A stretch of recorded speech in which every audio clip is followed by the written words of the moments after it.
Hello, I'm April Brown with Zelken Financial Services, LLC, and I'm back with the tip, today's illuminated point. So first, I want to lay a disclaimer. This video is not for everybody, not for everyone. I am speaking to my LEOs, my law enforcement folks.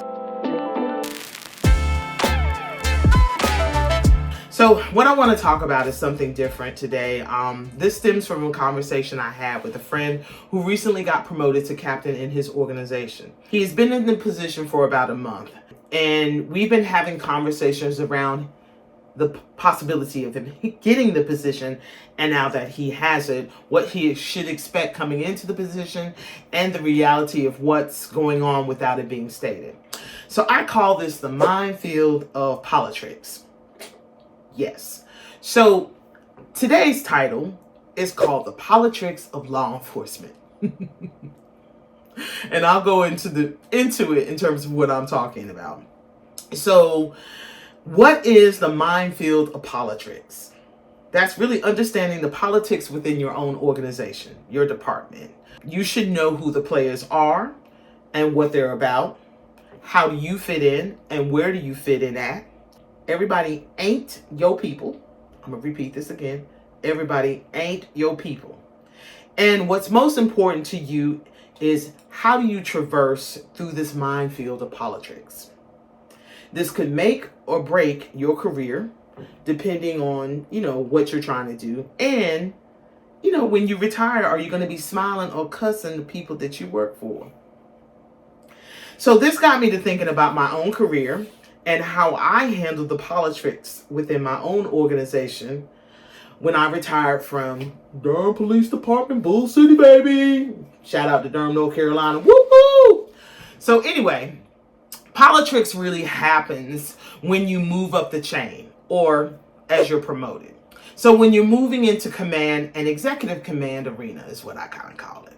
So in my department, command starts with lieutenants and above. So within command, there is a subgroup called the executive command staff. And that starts with or has within it assistant chiefs, majors, deputy chiefs, and the chief. So when you first become a police officer, you're so excited and ready to get into the thick of things. And I look forward to figuring out for myself, what I liked, what I didn't like. I was excited about learning, gaining experience and knowledge in my newly chosen profession. And in my early years, I remember watching and talking to captains, various captains, who were disgruntled about everything. And I mean everything, and probably everyone. But anyway. And so they couldn't wait to retire and get the hell out of Dodge because they were just ready to get on with their business.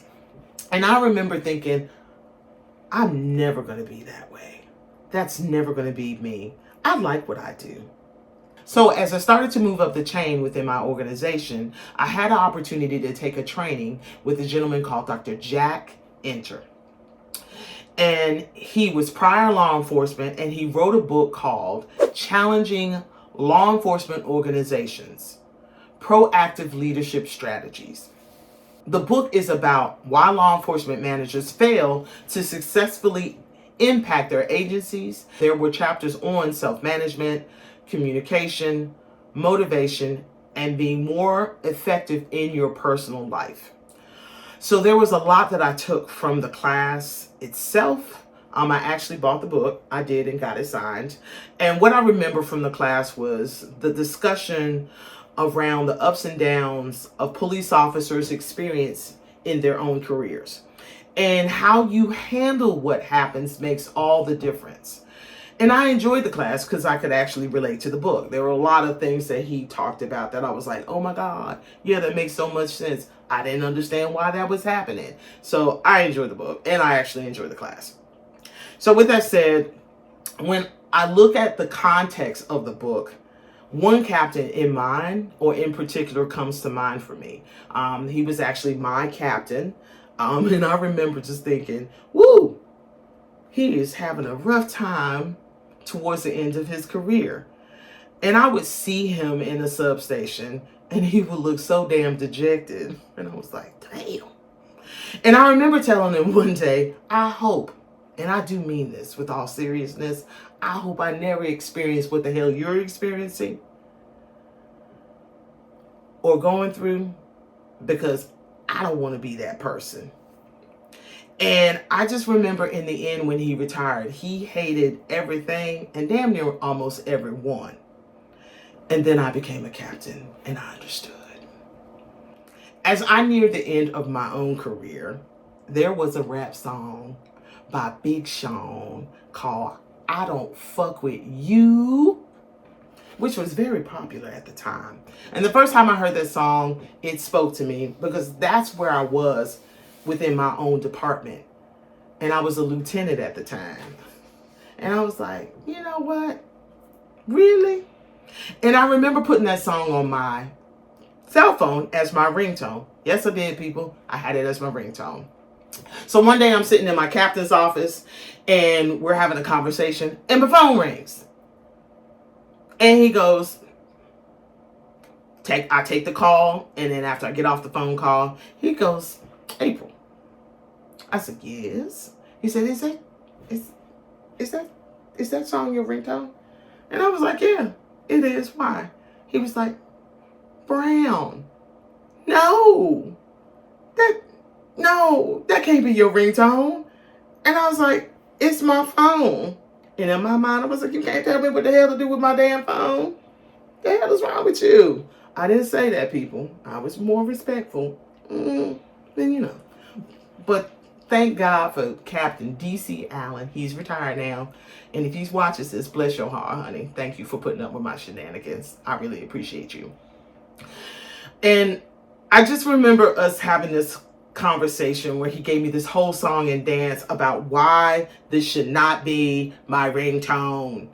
And I told him the rap song speaks to me. And this is where I'm at right now with the PD. And he was like, really? And I was like, yeah. So I had to sing it for him. I was like, this is the title. It's like, I don't fuck with you. You little stupid ass bitch. I ain't fucking with you. And there were people that actually applied to, that I worked with and worked for, except for DC. I didn't feel that way about him. And so I saw it on his face. I saw he was like, oh my God. Oh my God. And he looked so mortified. And I was like, it's okay. So this is where Politricks comes in. I did not experience Politricks as a corporal and a sergeant. I never experienced it. Want to know why? Because my work spoke for itself. I was known as the chick who can make a decision, stand by her decision. And if I was wrong, I took my hits and I learned from it. But once I moved into command, everything changed. You were not judged on your ability to do the job. You were judged on some other bullshit. Like, did you look good in your uniform? Or were you likable? Did people really want to work with you? And I was like, this is all some high school bullshit. I need somebody who can do the job and make a decision and not be stuck or frozen in what needs to be decided upon. And so I didn't understand the politics within my own department. However, I quickly learned. And from learning, I was able to move around for the most part without getting blown up. On occasion, yeah, I still got blown up. But with that said, when I did, it's because I was willing to step on the minefield and get blown up. Because what I was not willing to do was compromise my principles for some bullshit. Not for anyone or anything. And so, hence, you know, why I retired as a captain. Anyway. And so, thinking back on my own experience, and as I'm talking to this friend of mine about, you know, becoming a captain, and now who is a captain, this is the advice I actually gave him. 1, I said, what are your principles? 2, what are you not willing to sacrifice? 3, do you understand the minefield of politics in your organization, your department?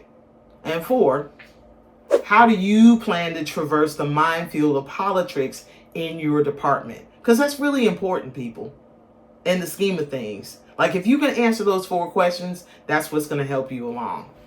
So what Durham taught me was to really look at and understand the politics of my organization. I never listened to the words. I always looked at the actions. So when words and actions don't align, actions always speak louder than words. Always. So that's my 2 cents on politics in the organization. And if you want to be successful, whatever that looks like for you, whatever success looks like for you, and not totally disgruntled, be aware of the minefields of politics. So I'm April Brown with Zelken Financial Services, LLC. Please like and subscribe to my YouTube channel. And until the next time, have a great day.